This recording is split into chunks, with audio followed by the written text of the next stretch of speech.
کون سی یہ نسبت ہے؟ امن خلق السماوات والارض وانزل لكم من السماء ماء فانبتنا به حدائق ذات بهجة ما كان لكم ان تنبتوا شجرها أإله مع الله بل هم قوم يعدلون. یہ بڑا سوالی انداز ہے، سرچنگ کوسچنز کے انداز میں.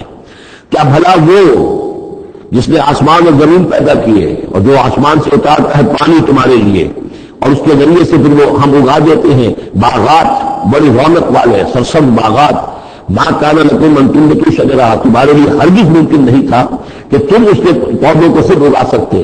یہ وہی بات ہے جو اقبال نے کہی ہے کہ پالتا ہے بیج کو مٹی کی تاریکی میں کون ہے جو یہ سارے کام کر رہا ہے؟ امن خلق السماوات والارض وانزل لكم من السماء ماء، بھلا کس نے، کون ہے کہ جس نے آسمان اور زمین پیدا کیے اور تمہارے لیے آسمان سے پانی برسایا، پھر ہم نے پیدا کر دیے اگا دیے اس کے ذریعے سے باغات بڑے سرسبز و شاداب. تمہارے لیے قطر ممکن نہیں تھا کہ تم ان کو اگاتے. الہ مع اللہ، کیا یہ کام جو کرنے میں اللہ کے ساتھ کوئی اور الہ شامل ہے؟ بل ہم قوم یعدلون، بلکہ یہ لوگ جو ہیں انحراف کر رہے ہیں حق سے. امن جعل الارض قرارا، بھلا کس نے بنایا زمین کو ٹھہرنے کی جگہ، وجعل خلالها انہارا، اور کس نے اس کے اندر بہا دی ہے یہ ندیاں اور دریا، وجعل لها رواسیا، اور اس کے اندر لنگر ڈال دیے ہیں، وجعل بین البحرین حاجرا، اور دو دریاؤں کے درمیان کس نے پردہ ڈال دیا ہے؟ الہ مع اللہ، کیا اللہ کے ساتھ کوئی اور الہ بھی ہے جو اس میں شریک ہو؟ بل اکثرهم لا يعلمون، لیکن ان کی اکثریت اس کا علم نہیں رکھتی. ظاہر بات ہے اس کا جواب ان کے پاس یہ ہوتا تھا کہ اللہ کے سوا اور کوئی نہیں ہے.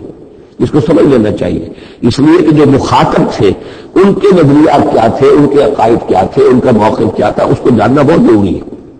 یہ تعبیر یہ خاص جو میں نے کہا تھا کہ جو اولین مخاطب تھے قرآن مجید کے، ان کے عقائد، نظریات، خیالات کیا تھے.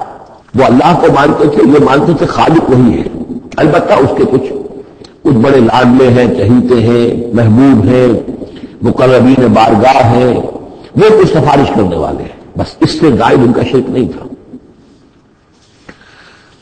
امن یجیب المضطر اذا دعاہ، بھلا کون ہے وہ کہ جو کسی شخص کو جو تکلیف کے اندر ہے، اضطرار میں ہے، اس کی دعا کو سنتا ہے، اذا دعاہ ویکشف السوء، اور اس سے برائی کو دور کر دیتا ہے، تکلیف کو رفع کر دیتا ہے. وَيَجْعَلُكُمْ خُلَفَاءَ الْأَرْضِ، اور وہی ہے کہ جو زمین میں تمہیں جانشین بناتا ہے، ایک نسل کے بعد دوسری کے بعد تیسری. الہ مع اللہ، کیا اللہ کے ساتھ کوئی اور الہ بھی ہے اس کام کے اندر شریک؟ قلیلا ما تذکرون، بہت کم نصیحت ہے اور بہت کم ہی توجہ ہے جو تم کرتے ہو. امن یہدیکم فی ظلمات البر والبحر، بھلا کون ہے وہ کہ جو تمہیں راستہ دکھاتا ہے اندھیروں میں، جنگل کے اندر بھی، بر میں بھی، خشکی میں بھی اور سمندر میں بھی.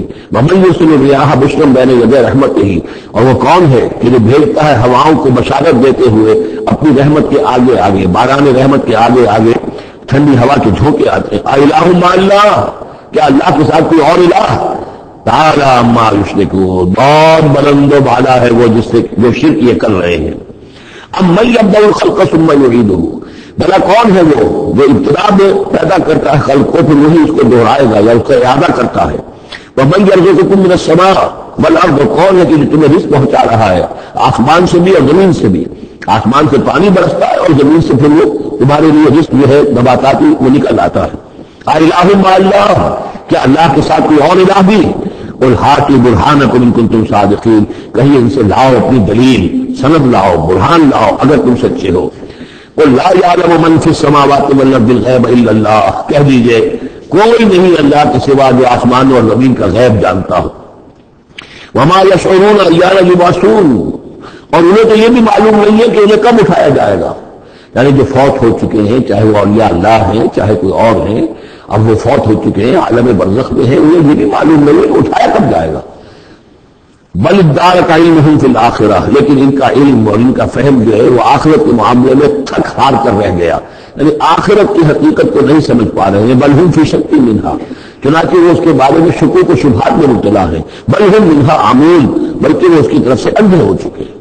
عمل اندھے ہیں، مانتے ہیں آخرت ہے، جی اٹھنا ہے، لیکن اگر آخرت ہے، جی اٹھنا ہے، اگر اصل زندگی وہی زندگی ہے تو بھلا سوچو تم اس زندگی کے لیے کیا فکر کر رہے ہو.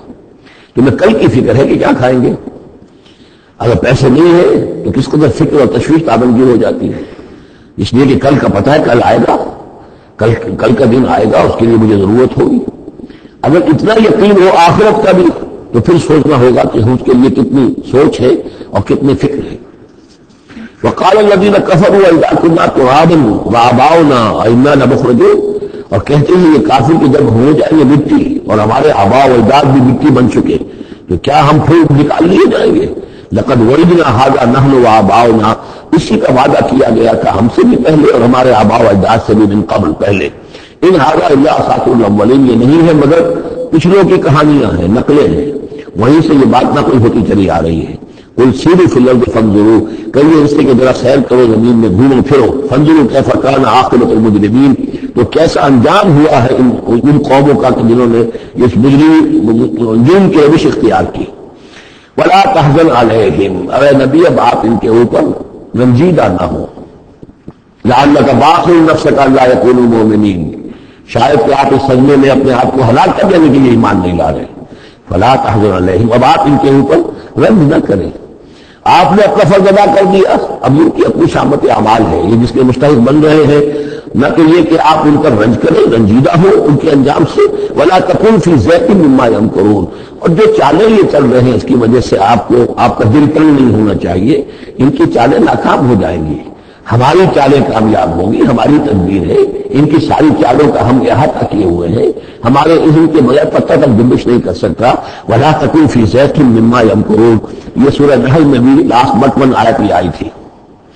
وَيَقُولُونَ مَتَىٰ هَٰذَا الْوَعْدُ إِن كُنتُمْ صَادِقِينَ، وہ یہ کہتے ہیں کہ اگر تم سچے ہو تو بتاؤ یہ وعدہ کب پورا ہوگا، یہ کب آئے گی قیامت اور کب یہ سارا معاملہ ہوگا. قُلْ عَسَىٰ أَن يَكُونَ رَدِفَ لَكُمْ بَعْضُ الَّذِي تَسْتَعْجِلُونَ، اور وہ چونکہ رسول جب آتے تھے تو 2 چیزوں کی خبر دیتے تھے، ایک قیامت کی اور ایک اس کی کہ اگر ہمیں نہیں مانو گے، ایمان نہیں لاؤ گے، ہماری اطاعت نہیں کرو گے تو دنیا میں بھی عذاب آئے گا. تو ایک قیامت ہے اور ایک عذاب. تو یہاں اس عذاب کی بات ہو رہی ہے. وَيَقُولُونَ مَتَىٰ هَٰذَا الْوَعْدُ إِن كُنتُمْ صَادِقِينَ، یہ جو عذاب کی آپ نے رٹ لگائی ہوئی ہے کہ عذاب آ جائے گا، عذاب آ جائے گا، کب آئے گا یہ عذاب؟ قُلْ عَسَىٰ، بتائیے اگر آپ سچے ہیں. قُلْ عَسَىٰ أَن يَكُونَ رَدِفَ لَكُمْ بَعْضُ الَّذِي تَسْتَعْجِلُونَ، کہہ دیجیے ہو سکتا ہے کہ جس چیز کی تم جلدی مچا رہے ہو ان میں سے کچھ چیز جو ہے وہ بالکل تمہارے قریب آ چکی ہو، تمہاری پیٹھ تک پہنچ چکی ہو. ردیف کہتے ہیں جو کسی گھوڑے پر آدمی بیٹھا اس کے پیچھے جو بیٹھا وہ ردیف ہے، جڑا بیٹھا ہوا پیٹھ کے ساتھ.